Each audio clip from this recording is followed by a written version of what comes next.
말씀 보겠습니다. 요한복음. 네. 소리는 들리시죠? 요한복음 2장 말씀입니다. 요한복음 2장 13절로 22절까지의 말씀 오늘 함께 보겠습니다. 요한복음 2장 13절로 22절까지의 말씀입니다. 아마 지금 말씀 PPT도 못 나가고 있으니까 말씀을 찾으면서 봐야 될 것 같은데 어, 음, 영상을 준비한 게 있는데 영상도 못 보겠네요. 함께 말씀 보겠습니다. 우리 같이 목소리로 함께 보겠습니다. 유대인의 유월절이 가까운지라 예수께서 예루살렘으로 올라가셨더니 성전 안에서 소와 양과 비둘기 파는 사람들과 돈 바꾸는 사람들이 앉아 있는 것을 보시고 노끈으로 채찍을 만드사 양이나 소를 다 성전에서 내쫓으시고 돈 바꾸는 사람들의 돈을 쏟으시며 상을 엎으시고 비둘기 파는 사람들에게 이르시되 이것을 여기서 가져가라. 내 아버지의 집으로 장사하는 집을 만들지 말라 하시니 제자들이 성경 말씀에 주의 전을 사모하는 열심히 나를 삼키리라 한 것을 기억하더라. 이에 유대인들이 대답하여 예수께 말하기를 내가 이런 일을 행하니 무슨 표적을 우리에게 보이겠느냐. 예수께서 대답하여 이르시되 너희가 이 성전을 헐라 내가 사흘 동안에 일으키리라. 유대인들이 이르되 이 성전은 46년 동안의 지었건을 내가 3일 동안에 일으키겠느냐 하더라. 그러나 예수는 성전된 자기 육체를 가리켜 말씀하신 것이라. 죽은 자 가운데서 살아나신 후에 제자들이 이 말씀하신 것을 기억하고 성경과 예수께서 하신 말씀을 믿었더라. 아멘. 함께 기도하겠습니다. 주님, 감사합니다. 오늘 거룩한 주일 우리가 또 주 앞에 모였습니다. 주님의 주되심을 선포하고 찬양하며 하나님의 크고 전능하심과 주님의 그 사랑하심을 이 시간 하나님 노래하며 예배합니다. 주님 이래 예배 받아주시고 아버지 이 말씀 전하는 시간에 주님의 음성을 듣게 하여 주시고 주님께서 우리에게 들려주시는 그 사랑의 메시지를 듣게 하여 주시옵소서. 여러 가지 환경이 다 자유롭지 못하지만 이 가운데에도 하나님께서 임재하시고 하나님께서 우리와 함께 하심을 믿습니다. 주님 붙드시고 역사하여 주시옵소서. 감사드리며 예수님 이름으로 기도드립니다. 아멘.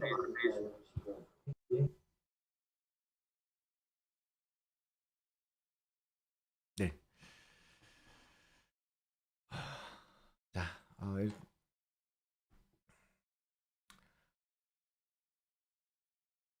혹시 유튜브로 스트리밍은 나가고 있으니까 유튜브를 한번 확인해 보시면 아마 근데 싱크 차이가 나서 같이 줌하고 같이 듣기에는 좀 어려우실 거예요. 어, 확인하실 수도 있을 것 같아요. 함께 말씀 보겠습니다. 신약 성경을 계속 이제 쭉 복음서부터 이렇게 마태복음부터 쭉 읽다가 보면 요한복음에 가면 다른 복음서하고 참 분위기가 확연하게 달라지는 걸 우리가 느낄 수가 있습니다. 공관복음하고 달리 예수님에 대해서 탄생이라든지 어린 시절이라든지 그냥 어떤 배경 설명도 없이 요한복음은 대뜸 육신이 되어 이 땅에 오신 말씀이 있었으니 그가 곧 예수 그리스도시라고 하는 어떻게 보면 폭탄 같은 선언으로 시작하는 책이 바로 이 요한복음이거든요. 그래서 그런지 이제 요한복음을 쭉 읽어보면 하나하나의 이야기들이 예사롭지 않고 정말 특별한 의미를 두고 좀 어려운 부분도 있고 이야기 그렇게 진행되는 것을 우리가 곳곳에서 발견하게 됩니다. 지난주에 보았던 혼인잔치 사건도 그랬죠. 이제 겨우 요한복음 1장을 읽었단 말이에요. 근데 그 1장을 한 장 넘겼는데 예수 그리스도의 영광을 나타내는 그 표적을 기록하고 있으니 우리를 이 요한복음 저자 요한은 우리를 순식간에 주님의 그 깊은 구속의 사역으로 끌고 가 버리는 거예요. 그렇게 정말 말도 안 되는 것 같은 기적을 통해서 주님의 영광을 드러내시더니 이번에는 예루살렘 성전을 한바탕 휘몰아치는 사건이 벌어집니다. 자, 성전을 깨끗하게 하신 사건, 다른 복음서에서는 예수님의 공생의 마지막 부분에 기록되어 있습니다. 예수님께서 예루살렘에 이제 십자가에 달리시는 마지막 주에 예루살렘에 입성하시고 그때에 예루살렘 성전을 찾으셔서 그곳에 장사꾼들을 내보내시고 정화하시는 일을 하셨다라고 다른 복음서들은 기록을 하고 있습니다. 그런데 요한복음은 2장에서 마치 사역 초기에, 공생의 초기에 있었던 일인 것처럼 정말 앞부분에 이 이야기를 써놓았거든요. 그래서 사람들은 공관복음의 사건과 오늘 이 요한복음의 기록이 동일한 사건이냐 아니냐, 동일한 이벤트이냐 아니냐라는 걸 가지고 여러 의견을 밝히기도 합니다. 근데 중요한 건 그거 같아요. 이 이야기를 모든 복음서의 저자들이 동일하게 다루고 있다라는 것입니다. 여러분, 예수 그리스도의 사역을 전하고 있고 그분의 직접적인 메시지를 담고 있는 책이 복음서입니다. 그래서 복음서는 빼곡하게 빨간 글씨로 적혀 있는 걸 볼 수 있어요. 다 예수님께서 직접 하신 말씀이죠. 그러나 네 권의 이 책마다 각각 특징이 있고 또 그 고유의 시각과 관점을 가지고 있잖아요. 그런데 복음서에 모두 기록된 일들이 어떤 게 있을까요? 뭐 제일 중요한 건 당연히 그거죠. 예수님, 하나님의 아들이 이 땅에 오셨다라는 것은 모든 책이 다 기록을 하고 있어요. 또한 십자가에 달리셔서 죽으시고 사흘 만에 부활하셨다라는 이야기들은 모든 모든 복음서가 기록을 하고 있습니다. 그 외에 크고 작은 이적 기사들, 치유 기사들, 그리고 예수님의 가르침들, 제자들에게 일어난 여러 사건들, 교훈들, 그런 것들을 다 복음서마다 기록하고 있는데 이 네 권 모두에 기록된 이야기들은 별로 많지가 않아요. 생각하는 것보다 훨씬 적습니다. 자, 그 얘기는 뭐냐면 그만큼 이 토픽이 우리에게 중요한 얘기라는 거예요. 복음서를 기록하는 저자들이 이 이야기만은 독자들이 알아야 돼. 이 복음을 듣는 자들에게는 이 사건을 들려줘야 돼. 라고 생각하면서 기록했기 때문입니다. 그래서 이 사건을 통해서 우리가 꼭 알아야 할 부분이 있다라는 것 아니겠습니까? 자, 여러분, 성전을 깨끗하게 하는 사건이 얼마나 그 당시에 큰 이슈가 되었을지 제가 이렇게 직접 화면으로 보여드리려고 했는데 지금 화면 안 나가죠? 네. 유튜브는 괜찮다고요? 근데 유튜브를 보시는 분들이 있고 안 보시는 분들이 계셔서요. 한번 그러면 네? 네. 그냥 보시는 분이 있고 못 보시는 분이 있으니까 안 틀게요. 네, 어쨌든 이 장면을 보면 되게 생생하게 그 장면이 그려져 있거든요. 그래서 사실은 우리가 생각하는 것처럼 뭐 점잖게 사람들이 성전을 왔다 갔다 하는 게 아니라 그리고 장사하는 사람들이 딱 정해진 곳에서 그냥 깔끔하게 장사하는 것이 아니라 정말 보통이었다라는 거예요. 그래서 그 당시에 정말 이스라엘 전역에서 절기 때마다 수많은 사람들, 수십만, 어쩌면 수백만의 사람들이 성전을 찾았을 거 아닙니까? 그 사람들이 들썩날썩하면서 성전을 드나들면서 그때 장사꾼들은 어때요? 지금도 그렇잖아요. 단 한 사람이라도 하나라도 더 팔려고 쫓아다니고 외치고 호객 행위를 하지 않습니까? 그러한 상황에서 성전 예루살렘 그런 상황에 있는 예루살렘 성전을 예수님께서 보신 거예요. 어쩌면 이 상황은 우리가 지금 이스터쇼 여러분 한 번쯤 가보셨을 건데 이스터쇼보다 훨씬 더 붐비고 복잡하지 않았겠습니까? 근데 왜 이렇게 성전이 시장통처럼 되어 버렸을까? 본문에 보니까요. 소와 양, 비둘기를 파는 사람들이 있었습니다. 자, 이들이 취급하는 짐승들은 제물로 드릴 그런 가축들이었습니다. 제사를 드리려고 사람들이 오죠, 성전에. 그리고 거기서 속죄제, 번제를 드립니다. 네, 그 사람들은 소나 흠없는 양, 가난한 자들은 비둘기를 제물로 하나님께 드리고 그 피를 흘려서 속죄를 얻었습니다. 그런데 먼 지방에서부터 오는 사람들은 제물로 드릴 어린 양, 소를 끌고 예루살렘으로 오다 보니까 이제 출발할 때는 건강하고 흠이 없는, 그리고 순결한 순전한 동물들을 데리고 출발을 하는데, 긴 여행을 하다 보니까 병이 들기도 하고 상처가 생기기도 하는 거예요. 그런 상처난 짐승들은 제사장들이 받아주질 않습니다. 이런 동물들로 제사를 드릴 수는 없어요 라고 받지를 않아요. 아니, 할 수가 없는 거죠, 하고 싶어도. 왜냐하면 하나님께서는 흠 없는 것으로 제물을 드리라고 했으니까요. 자, 그래서 안타까운 거예요. 성전 쪽에서 봤을 때도 사람들이 멀리서 제사를 드리려고, 절기를 지키려고 왔는데 제물로 드릴 동물들이 없어서 곤란해하는 모습을 보면서 성전에서 그들을 돕기 위해서 흠없는 동물을 준비하고 또 그런 자들을 위해서 제물로 제공해 주었던 것입니다. 자, 그런데 예수님이 오셨을 때 보니까 어떻습니까? 제사장들과 상인들은 결탁되어서 그들의 부를 축적하는 수단으로 삼은 것을 주님은 보신 거예요. 흠없는 짐승들을 데리고 와도 제사장들이 성전에서 막 온갖 핑계를 대고 그 양은 안 돼, 그 소는 안 돼 라고 받지를 않아요. 그리고서 저 성전 앞에서 깨끗하고 흠없는 양 있으니까 그거 사가지고 와, 그걸로 우리가 제사를 드리도록 하자, 이렇게 자꾸 이렇게 회유하는 거예요. 그럼 사람들은 마지못해서 성전에서 파는 짐승이 더 안 좋고 더 건강하지 않은 것들임에도 불구하고 높은 값을 내고 그것으로 제사를 드릴 수밖에 없었던 거예요. 성전과 장사꾼들이 결탁해서 그렇게 제사를 더럽히고 있었던 겁니다. 지난번에 보았던 것처럼 말라기 선지자를 통해서 하나님께서 증언하시는 게 뭐예요?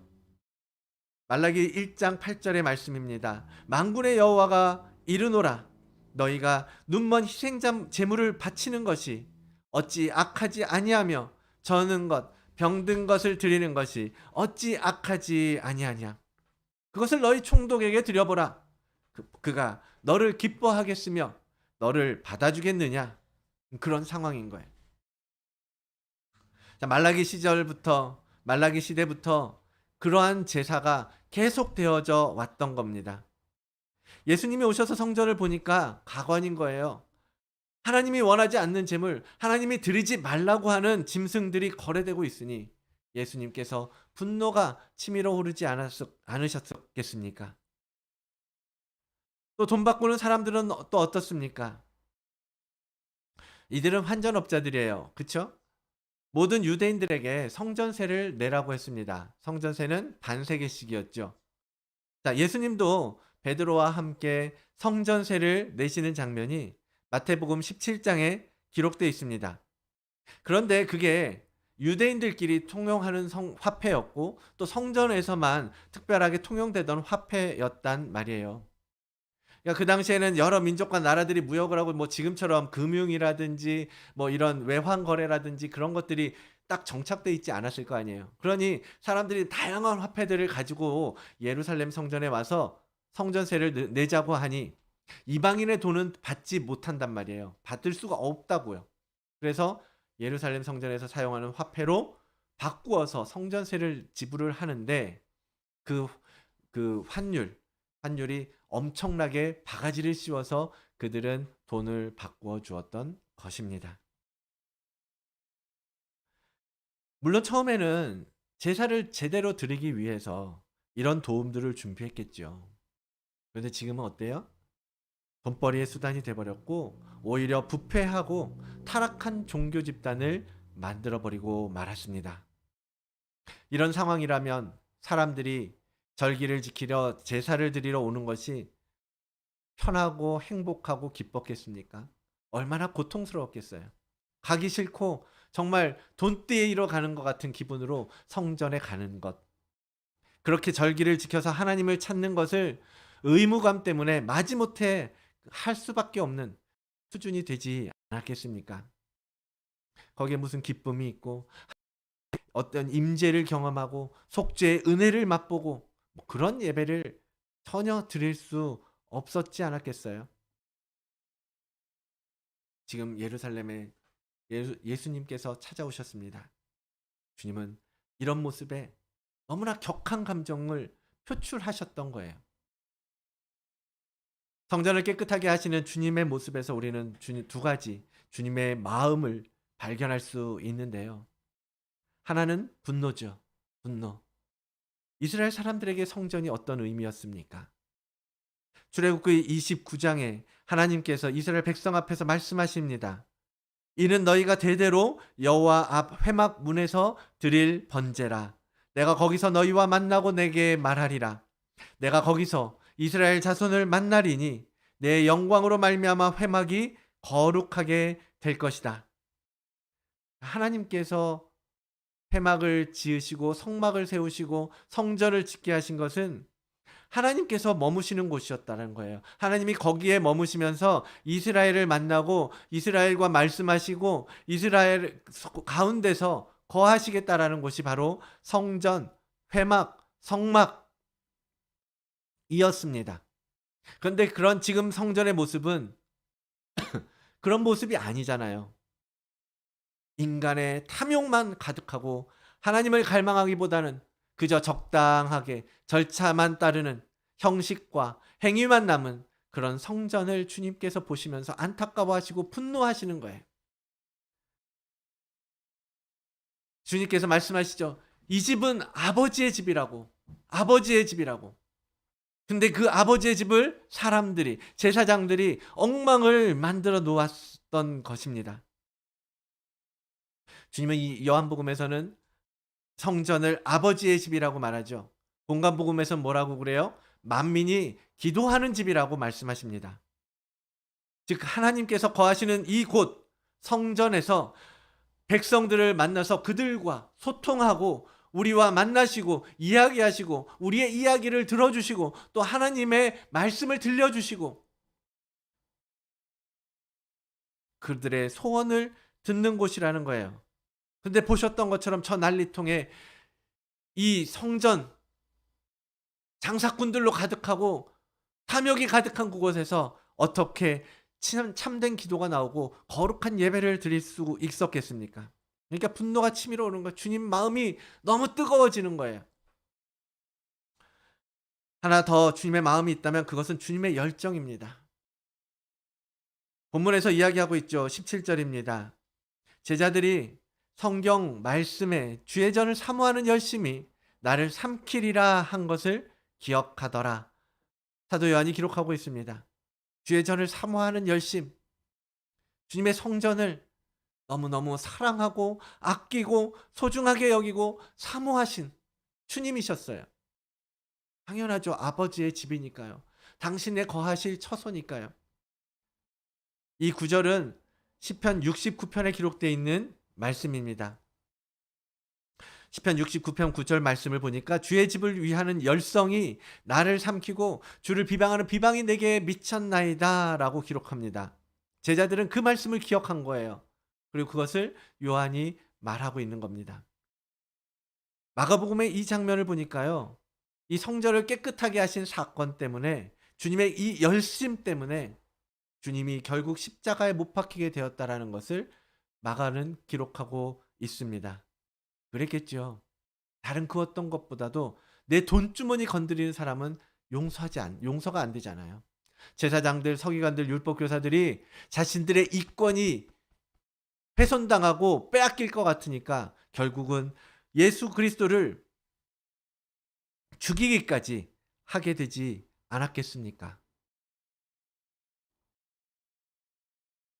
성도 여러분, 우리도 제사장들, 바리새인들과 같은 사람들은 아닌가요? 평상시에는 참 신앙 좋고 믿음 생활을 잘하는 것 같은데 교회가 어려움에 처해서 물질을 모은다든지 헌신할 사람을 찾는다든지 할 때는 조용하게 뒤에 숨는 분들이 참 많이 계십니다. 우리 성도님들은 그렇지 않으시지만 많은 그리스도인들이 교회에서 은혜만 구하고 교회를 향하여서 하나님의 주님께서 보여주신 그 열심처럼 나도 그런 열심을 드리겠다라고 하는 사람들은 별로 많지가 않습니다. 나한테 손해를 요구하지 않을 땐 참 즐거워요. 신앙생활이 해피하고 행복합니다. 그런데 내게 무언가 포기하고 내려놓으라고 하면 마음이 불편해지는 거야. 뭐야 이거? 라면서. 여러분, 그것은 오늘 이권을 빼앗길까 봐 두려워서 예수를 죽이려고 하는 바리새인과 다르지 않은 모습일 것입니다. 우리는 달라야겠습니다. 뭔가 잘못되어진 것을 바로잡기 위해서 우리의 몫을 포기하고 버려야 한다? 그러면 여러분, 이 잘못된 것을 바로잡는 것이 더 중요하다라는 것을 인정하시고 내 것을 포기하셔야 돼요. 때로는 그것을 버려야 한다라는 것입니다. 주님께서 이토록 안타까워하시고 열심을 갖게 된 데는 이유가 있습니다. 바로 자신이 성전이시기 때문이에요. 본문 21절, 그러나 예수는 성전된 자기 육체를 가리켜 말씀하신 것이라. 자, 사람들이 말합니다. 수십 년 걸려 세운 이 성전을 네가 헐겠다고? 그리고 사흘 만에 다시 세우겠다고? 이해가 안 되는 거죠. 그냥 이 건물만 생각하고 있으니까요. 근데 주님께서 말씀하시는 건 뭐예요? 내 몸이 바로 성전이라는 것을 주님께서 깨우쳐 주시고 계신 것입니다. 여러분, 우리가 주님의 몸된 교회라고 기도하잖아요. 우리도 그것을 알고 있죠. 주님께서 성전 되시는 것을 우리는 이미 많이 듣고 배웠습니다. 그런 성전이 더러워졌다는 것이 뭐예요? 주님 자신의 문제였던 거예요. 내 문제인 거예요. 그래서 더욱더 분노가 강했고 더욱더 열심도 컸을 수밖에 없었던 거죠. 여러분, 여기에는 더 깊은 의미가 있는데요. 자, 주님이 찾아가신 이 예루살렘 성전, 그것이 의미하는 것이 무엇입니까? 오늘 본문의 컨텍스트 안에서 말하는 이 성전은 구약적인 성전입니다. 그래서 성막 시절부터 이어오던 제단을 쌓는 것, 성막을 짓고 회막을 짓고 그리고 솔로몬이 성전을 짓고, 그런 것은 다 표면적인 장소로서의 성전이었죠. 그래서 다들 그곳에 와서 예배하고 제사를 드리고 절기를 지켰는데요. 그것은 하나님께서 보여주셨던 성전의 모형이었던 것입니다. 그런데 그 성전이 이미 타락한 인간들에 의해서 거룩보다는 탐욕으로 채워져 버렸고, 하나님의 영광과 임재를 위해서 하나님께서 세우셨던 이 장소가 이제는 하나님께서 닫고 싶어하는, 괴로워하는 장소로 몰락해 버리고 말았습니다. 새로운 언약을 열어가시려고 이 땅에 오신 예수 그리스도께서는 이처럼 타락한 성전을 폐하시고 새 시대의 성전, 새 언약의 성전, 곧 살아계신 영원하신 성전이시고 참 성전이신 예수 그리스도를 통하여서 그러한 성전을 세우실 것을 선포하신 것입니다.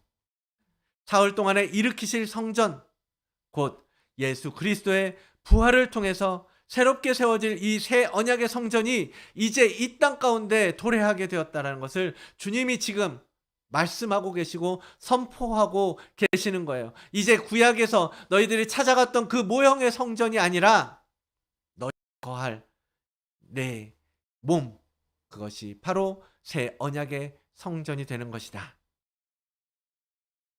여러분, 계시록에 보면 새 예루살렘 성이 나오잖아요. 거기에는 성전이 없다는 것 여러분 아십니까? 계시록 21장인데요. 우리 함께 찾아가 봅시다. 계시록 21장, 성경 제일 끝장, 끝.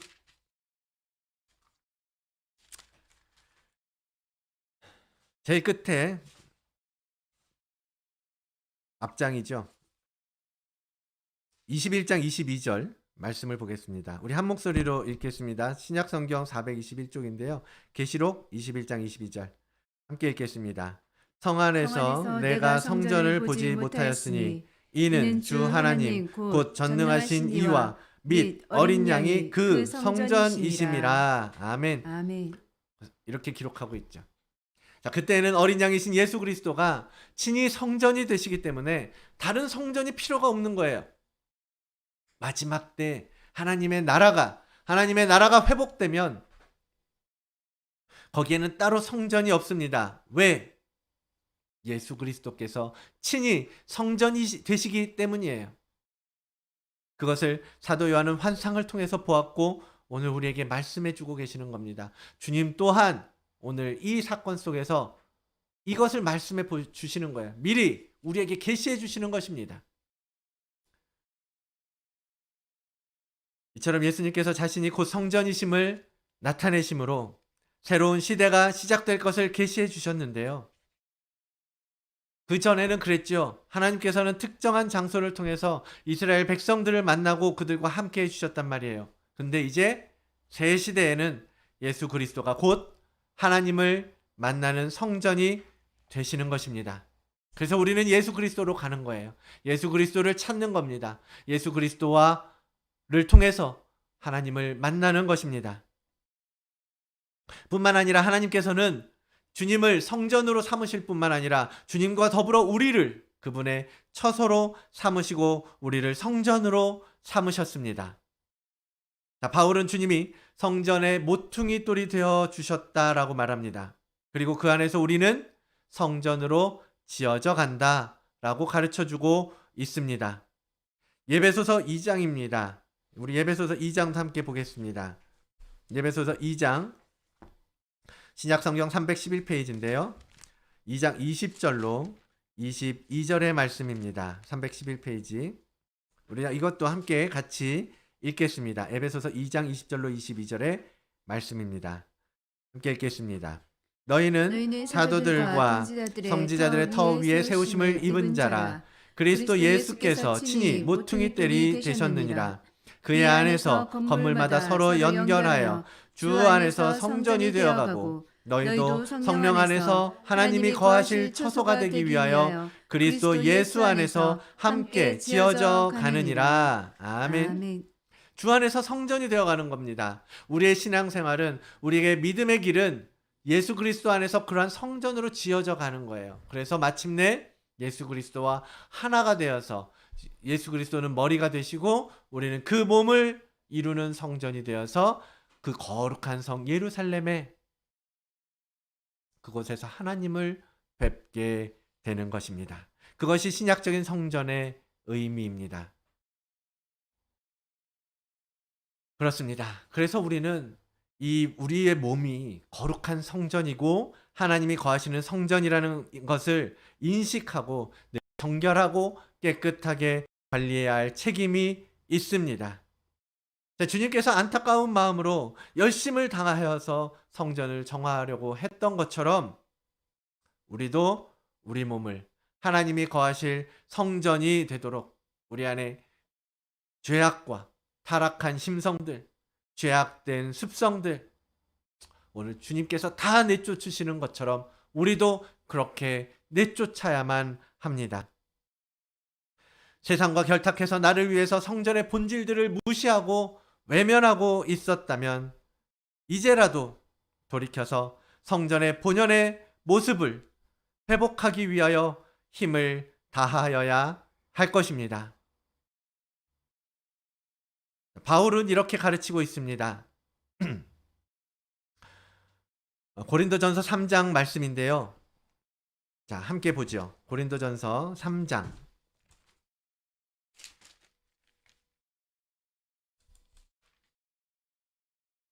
신약성경 265페이지입니다. 고린도전서 3장 16절과 17절의 말씀입니다. 16절과 17절의 말씀 함께 읽겠습니다. 너희는 너희가 하나님의 성전인 것과 하나님의 성령이 너희 안에 계시는 것을 알지 못하느냐. 누구든지 하나님의 성전을 더럽히면 하나님이 그 사람을 멸하시리라. 하나님의 성전은 거룩하니 너희도 그러하리라. 아멘. 누구든지 하나님의 성전을 더럽히면 하나님이 그 사람을 멸하시리라. 하나님의 성전은 거룩하니 너희도 그러하니라. 여러분, 두려움으로 이 말씀을 받으시기를 원합니다. 우리는 거룩하신 하나님께서 거하시는 거룩한 성전입니다. 크고 전능하신 하나님께서 거하시는 처소일 뿐만 아니라 그 아들이신 예수 그리스도와 한 몸이 되고 그 영이신 성령 하나님이 계시는 곳이 바로 우리의 몸이고 우리의 영혼입니다.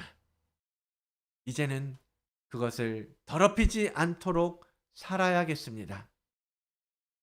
바울이 또 말하죠. 고린도후서 6장입니다. 고린도후서 6장에 보면 14절로 17, 16절의 말씀에 이렇게 말하고 있습니다. 고린도후서 292페이지인데요. 제가 읽겠습니다. 하나님의 너희는 믿지 않는 자와 멍에를 함께 매지 말라. 의와 불법이 어찌 함께하며 빛과 어둠이 어찌 사귀며 그리스도와 벨리알이 어찌 조화되며 믿는 자와 믿지 않는 자가 어찌 상관하며 하나님의 성전과 우상이 어찌 일치가 되리요. 다시 한번 선포합니다. 우리는 살아계신 하나님의 성전이라. 아멘. 이와 같이 하나님께서 이르시되 내가 그들 가운데 거하며 두루 행하여 나는 그들의 하나님이 되고 그들은 나의 백성이 되리라. 아멘. 아멘. 아멘. 하나님의 전인 우리 몸에 우상과 하나님이 함께 계실 수 없습니다. 결코 그런 일은 일어날 수 없는 거예요. 여러분, 우리가 우리 마음에 우상을 품고 있잖아요. 하나님께서 함께 계실 수가 없습니다. 빛이 들어오면 어둠이 사라지는 거잖아요. 빛이 비추기 시작하면 아무리 깜깜한 것도 보이기 시작하지 않습니까? 그것이 세상에서의 원리이고 그것이 하나님께서 정하신 하늘의 원리인 것이에요. 여러분, 그런데 둘 다 같이 얻을 수 있는 삶을 기대하면서 살고 계십니까? 그런 성도가 있다면 아직은 이 원리를 제대로 깨닫지 못하신 겁니다. 세상을 좋아하면서 하나님도 사랑한다라는 말, 그런 말은 하나님의 사전에는 없습니다. 둘 중에 하나에 마음이 가게 돼 있고요. 그것으로 마음을 빼앗기게 돼 있습니다. 사랑하는 성도 여러분, 우리가 성전이라는 걸 기억하시기를 원합니다. 우리는 연약해서 늘 세상의 것을 담고 그것을 쫓아가려고 하는 경향이 있는 죄인입니다. 그래서 어느 틈에라도 우리의 우리가 성전인 삼은 이 몸이 세상의 더러운 것들로 우상으로 가득 차고 지저분해지는 것을 경험하게 됩니다. 이번 주에 말씀을 준비하는 동안에도 그랬어요. 사실 이렇게 예배를 준비한다라는 것이 제게는 적지 않은 거룩한 부담감인데요. 시간을 많이 쓸수록 많이 써야 되고 필요한 일인데 이제 살다 보면 그렇게 시간을 충분하게 들이지 못하는 환경이니까 이제 주신 시간을 잘 활용하고 그래야 된단 말이에요. 근데 어쩌다가 많이 시간이 생기잖아요. 그럼 이제 시간이 생겼어. 여유 있게 말씀 준비해야지 하고 말씀 앞에 딱 서고 집중을 하려고 하는데 이제 마음이 여유를 부리기 시작하는 거예요. 시간이 평소보다 더 생겼어. 아니면 이제 시간이 이 정도면 될 것 같아. 마음이 여유가 생깁니다. 그러면 말씀 준비한다고 책상에 앉으면 이런저런 세속적인 일들이 생각나고 뭐 못다한 일들이 생각나고 할 일이 생각나고 막 그래요. 그러면 또 거기에 시간을 허비하는 일이 한두 번이 아닙니다. 때로는 짧게, 때로는 길게 시간을 잃어버리기도 하거든요. 그러면 다시 말씀을 붙잡으려고 하면 이렇게 세상적인 것들을 보다가 다시 말씀을 붙잡으려고 하면 잘 잡히지도 않고요. 마음이 막 뒤숭숭해지고 그래요. 하나님 앞에 부끄러운 마음이 들죠. 하나님 죄송합니다. 내게 예배를 준비하고 말씀 준비하라고 시간 주셨는데 오늘도 그 시간을 허비하고 말았습니다. 잃어버리고 말았습니다. 하나님께서 말씀을 준비하라고 주신 시간 하나님 뭐라고 하시지 않겠어요? 낭비한다고 그러시지 않겠습니까? 이번 주도 그런 마음이 들어서 기운 빠지던 날이 있었어요. 근데 그럼 이제 눈을 감고 조용히 기도해요. 주님, 주 예수 그리스도시여, 하나님의 아들이시여 이 죄인을 불쌍히 여겨주십시오. 아직도 이 죄 가운데 헤매고 있는 저를 용서해 주십시오. 긍휼히 여겨주십시오. 이렇게 기도를 해요. 예수 기도를 읊조립니다. 그러면 그때 제 마음속에 이제 들려주시는 찬양이 생각이 나게 하셨는데 이 찬양이었어요. 잘 아시는 찬양. 나 같은 죄인 살리시 그네 놀라와 잃었던 생명 찾아 광명을 얻네.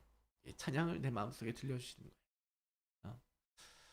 찬양을 조용히 듣고 부르고 하면서 이런 부족한 자에게 은혜를 주셔서 설교자로 세우시고 이런 정말 거룩한 하나님의 말씀을 다루는 자로 삼으신 것이 제겐 너무 큰 은혜라는 것을 고백할 수밖에 없었고, 이미 주님께서 그분의 값진 피로 나를 사셨고 내게 생명을 주셨. 그래서 그 생명을 가지고 계속해서 영적인 싸움을 싸워 이기라고 격려해 주시고 위로해 주시는 주님을 경험할 수 있었습니다. 그런 감사함으로 다시 기도하고, 하나님 말씀만으로 들어가겠습니다. 지혜를 주시고 성령님 내게 하나님을 알게 하여 주시옵소서. 이렇게 들어가는 거예요. 여러분, 우리가 스스로 거룩한 성전이 될 수는 없죠. 우리의 어떤 행위로도 어떤 의지로도 지식으로도 하나님의 거하실 처소가 될 수는 없습니다. 그래서 주님께서 친히 성전을 정화하시고 깨끗하게 하신 것 아니겠습니까? 우리는 더럽고 타락한 영혼이지만 주님께서 찾아오셨고 불러주셨고, 그리고 그분의 열심을 가지고 우리의 내면을 치우시고 깨끗게 하시고 은혜를 부어서 맑히시고 순전하게 바꾸시는 겁니다. 여러분, 그분의 사역에 동참하십시오. 그분과 함께 그 작업을 하시기를 원합니다. 그분께서 내 안에 오시면요, 책찍질 하실 수도 있어요.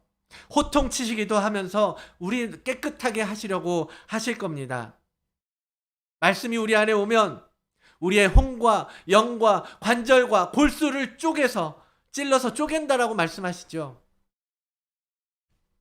나를 순결하고 깨끗하게 바꾸시려고 작업하시는 거예요. 여러분, 두려워하지 마시고 조용히 무릎 꿇고 겸손하게 그분의 음성을 귀 기울이십시오. 그분의 사랑을 느끼세요. 여러분, 나를 힘들게 하려고 채찍을 드신 게 아니잖아요. 나를 살리려고 돈을 쏟으시고 상을 엎으시고 그 잘못된 재물들을 쫓아내시고 그렇게 하시는 거 아닙니까? 왜? 하나님 아버지가 오셔야 할 성전이거든요. 신랑 대신 예수 그리스도를 맞아야 할 우리의 몸입니다.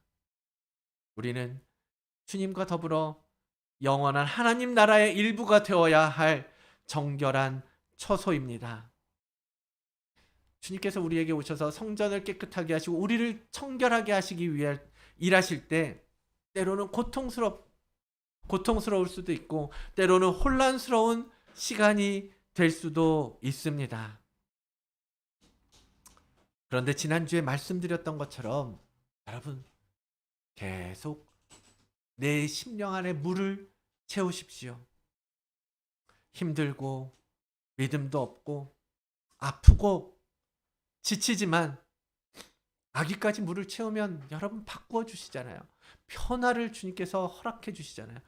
주님께서 깨끗하게 해 주시잖아요. 지난주에 예수님의 십자가 사역과 부활을 통해서 우리를 새로운 존재로 바꾸시는 표적을 우리가 보았습니다. 그리고 요한은 이어서 이 사건, 바로 성전을 정화하시는 주님의 이야기를 하고 있는데요. 저는 그렇게 받아요. 이런 변화를, 물이 포도주로 바뀌어지는 놀라운 변화를 주님께서 지금 계획하시고 만들어 가실 건데, 먼저 할 게 뭐야? 너희 털을 깨끗하게 하는 거야. 너희를 정결하게 하는 거야. 너희 안에 모든 더러운 것들을 치우고 모든 죄악된 것들을 버리는 거야. 그렇게 가르쳐 주시는 겁니다. 새롭게 시작하기 위해서 당연히 다 치워야 되잖아요. 깨끗하게 잘못된 것들 다 버리고 새 성전이 우리 안에 지어질 수 있도록 옛 바벨탑의 흔적들을 모두 지우는 것이 필요하다는 것을 요한은 말하고 싶었던 것 아니겠습니까? 사랑하는 성도 여러분, 주님과 온전히 연합하기 위해서 우리의 내면을 깨끗하게 치우고 버릴 건 버리고 정결을 회복해야 합니다. 여러분, 거룩을 되찾으셔야 합니다. 새로운 마음으로 시작하시고 하나씩 바꾸어 가십시오. 성전을 성전답게 세우도록 주님께서 알려주시고 도와주시고 인도해 주십니다. 그분의 몸된 성전, 주님과 함께 지어져가는 이 우리이기에 주님께서 결코 그냥 두시지 않는다라는 거예요. 여러분, 믿음으로 결단하고 힘을 내서 이 영적 성장의 길을 걸어가시는 모든 다드림교회 성도님들이 되시기를 축원을 드립니다. 마지막으로 이 말씀 함께 읽겠습니다. 계시록 3장 12절의 말씀입니다. 계시록 3장 12절의 말씀입니다. 신약성경 400페이지, 401페이지입니다. 우리 마지막으로 함께 한 목소리로 읽겠습니다. 계시록 3장 12절. 시작. 이기는 자는 내 하나님 성전의 기둥이 되게 하리니 그가 결코 다시 나가지 아니하리라. 내가 하나님의 이름과 하나님의 성 곧 하늘에서 내 하나님께로부터 내려오는 새 예루살렘의 이름과 나의 새 이름을 그의 위에 기록하리라. 아멘. 하나님의 말씀입니다. 오늘 이 찬양을 함께 올려드리기를 원합니다. 악보가 없으시겠네요. 찬양 어제 올려드렸던 건데요. 지성소의 설이라라는 찬양이거든요. 혹시 빨리 검색이 되시면 인터넷에서 하나 찾아서 악보를 보시면서 우리 이 찬양 함께 올려드리겠습니다. 유튜브에 제가 여러분 톡방에 올려드렸던 건데 아시는 대로 같이 찬양을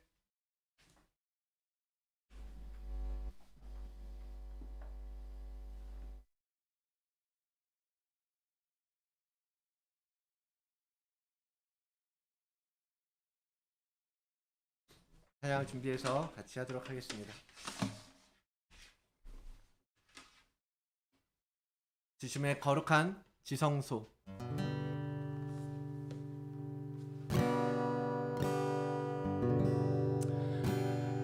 주님의 성전에 나를 불러주신 그 주님의 은혜를 붙들기를 원합니다. 그리고 그곳에 우리가 서기를 원해요. 우리가 그곳에서 주님께서 기뻐하시는 아름다운 성전으로 세워져 가기를 원합니다. 우리의 소원을 올려드리면서 이 찬양 함께 하겠습니다. 아버지 날 부르시는 곳, 주의 임재와 영광이 있는 곳, 세상 그 무엇과도 볼 수 없는 살아계신 지존자의 그늘, 아버지 날 부르시는 곳, 주의 사랑과 은혜 있는 곳, 세상이 줄 수 없는 참 기쁜 평안, 그 안에 가득하네. 우리 다시 한번 찬양합시다. 아버지 날 부르시는 곳, 아버지 날 부르시는 곳, 주의 임재와 영광이 있는 곳, 세상 그 무엇과도 바꿀 수 없는 살아계신 지존자의 그늘,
따라가겠습니다. 주님께서 우리를 빚어가실 때 그렇게 주님께서 만들어 가시는 대로 순종하면서 주님을 따라가겠습니다. 고백하는 마음으로 우리 다시 한번 찬양하겠습니다. 아버지 날 부르시는 곳, 아버지 날 부르시는 곳, 주의 임재와 영광이 있는 곳, 세상 그 무엇과도 바꿀 수 없는 살아계신 지존자의 그늘, 아버지 날 부르시는 곳, 주의 사랑과 은혜의 곳, 세상이 줄 수 없는 참 기쁨 평안, 그 안에 가득, 그 안에 나 주님의 성전에, 주님의 성전에, 주님의 성소에, 가장 거룩한 주님 지성소에, 주님의 성전에, 주님의 성소에, 가장 거룩한 주님 지성소에, 주님의 성전에,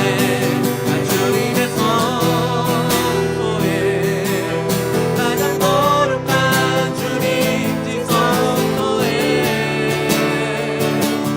주님의 성전에, 주님의 성소에, 가장 거룩한 주님 지성소에 서리라. 하나님의 구름 나를 인도하시네, 하나님의 구름 나를 인도하시네, 하나님의 불꽃 나를 지켜주시네, 하나님의 임재 나를 살게 하시네, 하나님의 영광 나를 보게 하시네, 하나님의 구름 나를 인도하시네, 하나님의 불꽃 나를 지켜주시네, 하나님의 임재 나를 살게 하시네, 하나님의 영광 나를 보게 하시네, 영광 나를 보게 하시네. 나 주님의 성전에, 주님의 성소에, 가장 거룩한 주님 지성소에, 나 주님의 성전에, 주님의 성소에, 가장 거룩한 주님 지성소에, 나 주님의 성전에, 나 주님의 성전에, 주님의 성소에, 가장 거룩한 주님 지성소에, 나 주님의 성전에, 나 주님의 성소에, 가장 거룩한 주님 지성소에 서리라. 시간에 함께 기도합시다. 정말 주님께서 더럽고 부패한 우리 마음을 찾아오셨습니다. 그리고 깨끗하게 치워서 주님의 거룩한 신부로 우리를 회복시켜 주시려고 하세요. 이 시간 우리 내면을 조명하여 주시고 주님 나를 정결케 하여 주시옵소서. 이 시간에 우리 함께 기도하며 나아가도록 하겠습니다. 주님, 거룩하신 주님 감사합니다. 아버지 하나님 오늘 이곳에 오셔서 아버지 하나님 우리를 택하여 주님의 거룩한 성산을 삼으시고 아버지 하나님이시여 주 안에서 아름다운 성전으로 지어져가게 우리를 이끌어 주시니 감사합니다. 주님, 그러나 아버지 하나님 우리가 정말 그 예루살렘 성전처럼 얼마나 세상의 것으로 가득하고 얼마나 타락하고 부패한 마음인지 모릅니다.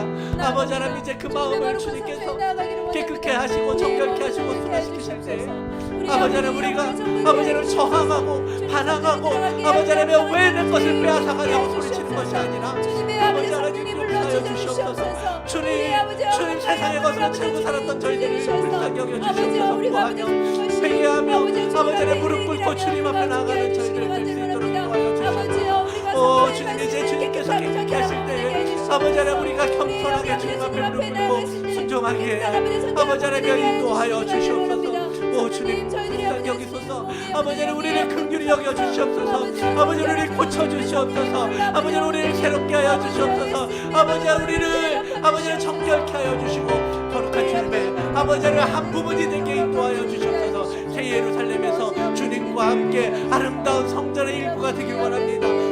주님 더럽고 때묻은 지체가 아니라 아버지 하나님이여 참으로 아름답고 참으로 깨끗하고 참으로 새하얀 주님의 아버지 하나님 우리 하나님이 거하실 성전의 한 벽이 되길 원합니다.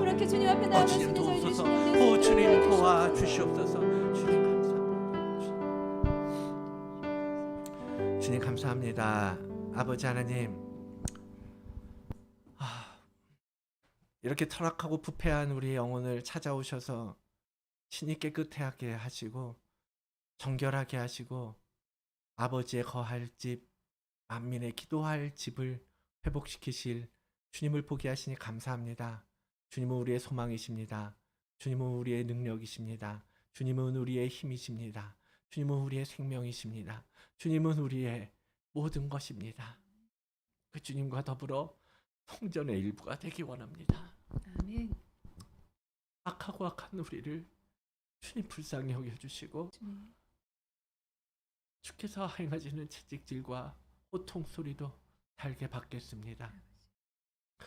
우리를 깨끗게 하시고 우리를 순결하게 하시고 우리를 아름다운 신부로 회복시켜 주시옵소서. 그 늘 아름다운 예쁜 신부의 옷을 입은 단장한 신부 주님 그렇게 되기 원합니다. 주님 도와주시옵소서. 주님